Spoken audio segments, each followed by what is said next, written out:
Alright folks, I got these heads back on, and we put studs in it.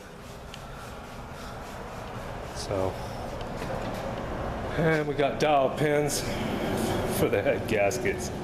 So yeah, I didn't put this motor together the first time, so I did check the rod bolts and the mains, and they were good.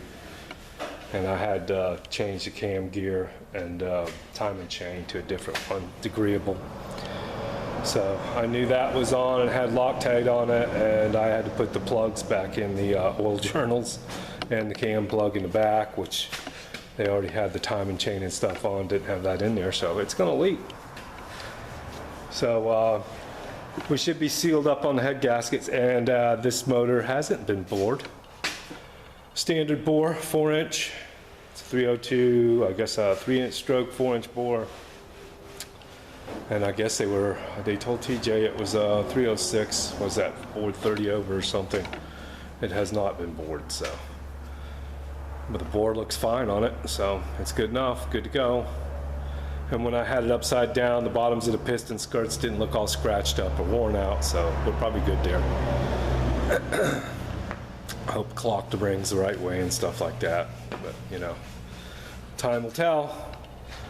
And I got the rockers on this one. I got to get the rockers on the other side, get the intake on, let it glue, finish putting things together. I'm still waiting on a water pump before I can start it. So, but I'll get it ready to start today, hopefully. Like I said, all I got to do is put the rocker arms on that side, torque the rockers, intake, put the carburetor on it. I pretty much get everything, all my wires are ready. I've already had it hooked up. Temperature, oil pressure is in right in the side here. I got me some hoses to connect the radiator, got the fans wired, got the fuel pump, got a gas tank, and everything's hooked up, so we're good to go. We're just we're waiting for that water pump to turn, and I do need to run a wire for that. Like I got a just a turning pump, just to turn the end of the water pump. Be great for my engine stand here.